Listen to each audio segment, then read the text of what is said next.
Bien, nous sommes avec le collectif des habitants des logements témoins d'Angondjé. Nous venons justement de voir les images en ce qui est de comment ils sont logés. Ils vont nous faire tout de suite et maintenant le point de leurs différentes démarches avec les autorités, avec l'administration du logement au Gabon. Nous avons Monsieur Asoko. Monsieur Asoko, bonjour. Bonjour. Alors, si vous nous parlez un peu de vos différentes démarches. Alors, suite au passage du ministre de l'Habitat sur le site qui nous abrite, le ministre a constaté des agréments donc, très avancés, des labrements très avancés des bâtisses qui nous habitent. Et nous nous sommes tout de suite constitués en collectif. Parce que le ministre a demandé à ses collaborateurs que nous soyons relogés très rapidement. Nous nous sommes composés en collectif, nous sommes allés vers le ministère pour savoir comment ça va se faire, ce relogement.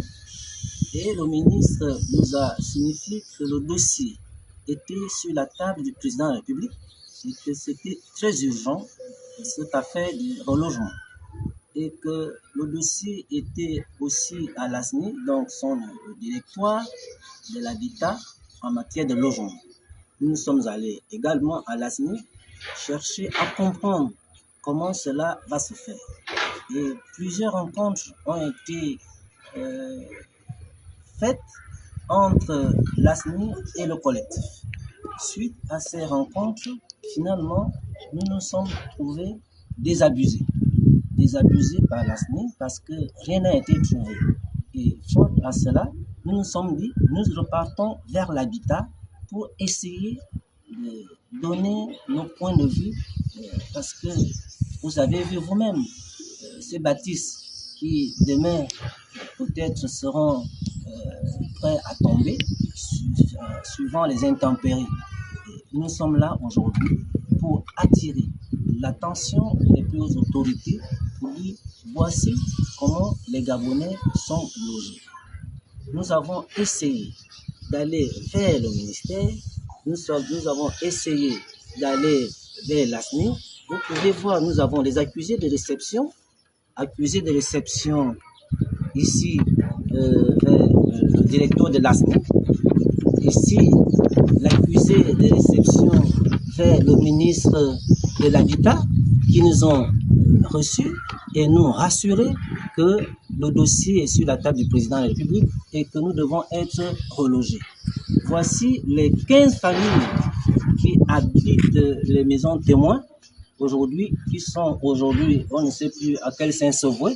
Les 15 familles sont là et nous sommes là aujourd'hui en attente d'une solution miracle par les plus hautes autorités de la République. À vos côtés, il y a M. Ulrich. Prenez un micro sur le cou de M. Aseko. Voilà. Alors, que pouvez-vous ajouter par rapport à tout ce que vient de dire M. Aseko? Merci. Donc, vous pouvez l'attraper à la main. Lors des échanges avec l'ASNI, ce que nous avons pu retenir, parce que l'une des phrases du directeur de l'ASNI, c'était de dire vous êtes obligé de partir de là, trouvez-vous des solutions pour partir en urgence parce que ces bâtiments peuvent tomber du jour au lendemain.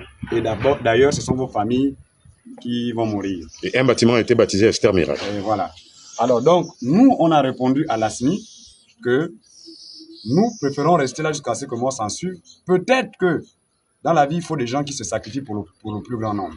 Si nous nous sacrifions, ça va attirer l'attention des plus hautes autorités pour que désormais, on se dit l'État a l'obligation de loger ses citoyens. Les autres Gabonais qui vont rester à vivre seront logés de la meilleure manière dans l'avenir.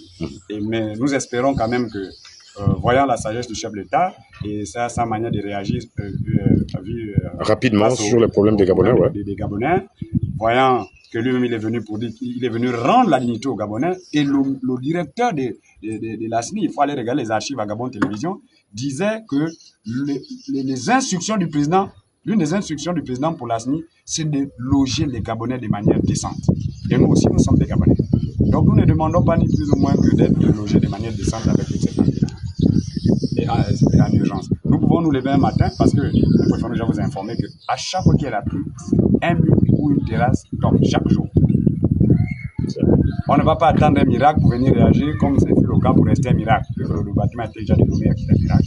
Nous appelons encore une fois les autorités de l'État pour qu'une solution soit trouvée, même demain. Même demain. Très bien. Monsieur le juge, nous avons essayé de faire le tour du propriétaire. Nous avons constaté l'état de développement très avancé de ce bâtiment. Le bâtiment qui a été baptisé par les journalistes Esther Miracle en souvenir au bateau qui avait coulé au large de nos côtes et qui a enregistré plusieurs décès. Et nous, on a trouvé la situation extrêmement grave et compliquée. Mais on nous a dit que le directeur général de la CINE avait été ici, accompagné du ministre de l'Habitat. Donc, ils ont visité les locaux, ils ont vu l'état actuel du bâtiment. Et malgré la visite de ces deux personnalités qui ont la lourde responsabilité de reloger les Gabonais, le dossier n'avance pas jusqu'à présent. Bien sûr, et pour être quand même plus précis sur ce dossier, et le ministre, ceux qui l'accompagnaient, avaient émis des inquiétudes pour rentrer dans ces maisons, rien que pour tenir une réunion d'une heure. Si eux, ils ont eu peur de rentrer pour rester une heure de temps dans ce bâtiment, allez-y savoir les gens qui dorment là pendant des mois et des mois. Et nous sommes encore à la même position après avoir quitté les lieux avec plusieurs inquiétudes. Et à chaque fois, pour être un peu plus précis, il ne se passe pas un jour après une pluie que la SNI appelle pour prendre des nouvelles. La SNI vous appelle? Bien sûr, pour savoir qu'est-ce qui se passe là-bas. Est-ce que vous avez bien dormi? Ou c'est peut-être ils s'attendent à ce qu'on réponde un matin pour dire finalement, il y a eu des morts, votre souhait s'est réalisé. J'espère que ce n'est pas le cas. Mais ils appellent quand même, vous savez, ils sont informés que la situation est grave. Est-ce qu'entre-temps, vous avez adressé un courrier au Premier ministre ou au président de la transition? Nous nous sommes dit en fait que nous voulons suivre la hiérarchie. Nous avons commencé par l'habitat. L'habitat, ils nous ont dit que le dossier était à la directoire de l'ASNI. Nous nous sommes rapprochés de l'ASNI pour essayer de comprendre. Et finalement, rien n'a été fait. C'est à partir de maintenant, nous nous adressons par votre canal également au Premier ministre et au Président de la République. Il faut aussi dire que le Président de la République était passé par là. Et le 24 décembre, nous avons interpellé verbalement au Président de la République qui nous a dit qu'effectivement le dossier était sur sa table. Et que qui de droit devait prendre des résolutions pour que nous soyons relogés. Et nous ne comprenons pas que jusqu'aujourd'hui, un dossier qui est sur la table du ministre de l'Habitat, un dossier qui est sur la table du président de la République, pourquoi ça tergiverse? Jusqu'aujourd'hui, c'est la question qu'on se pose. Est-ce qu'on attend que cet immeuble et que le reste des maisons s'écroulent sur les Gabonais que nous sommes? C'est ça la question. Bon, donc nous allons, merci beaucoup, nous allons prendre une femme. Il n'y a pas une femme dans le collectif. Étant donné que le dossier est sur la table du président de la transition, et donc on a déjà, vous avez déjà envoyé un message au président de la transition, nous allons prendre quand même une dame pour essayer de s'adresser à la première dame. À la première dame, Madame Zita Oligui Nguema. D'essayer d'interpeller la fibre de la première dame pour les enfants qui sont en danger. Oui, parce qu'on a vu beaucoup d'enfants. Parce qu'il y a beaucoup d'enfants en danger, très en danger. Surtout la cité Tolaoto en bas.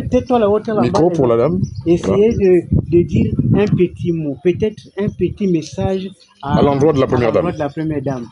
Pour qu'elle accélère le dossier qui est juste sur la table de son mari. Alors, je veux m'associer à la première dame en lui disant que nous vivons vraiment des conditions désastreuses. J'ai derrière moi toutes les femmes gabonaises qui crient à l'aide. Tout à l'heure, nous avons vu des maisons tout en haut, tout en bas, si je peux le dire ainsi. C'est vraiment des Gabonais et des Gabonaises qui vivent dans ces conditions. Et c'est vraiment désolant. C'est vraiment désolant. Nous vivons mal. Nous avons besoin de votre intervention, Madame la Première Dame du Gabon. Auprès de votre mari. Et nous avons aussi besoin de l'intervention du Président de la République. Vraiment, répondez à notre cri. C'est ce que je peux dire. Je ne vais pas ajouter grand-chose. Les aînés ont déjà tout dit Tout ce que je peux dire, c'est de répondre à notre cri. Voilà. Merci. Merci. Merci.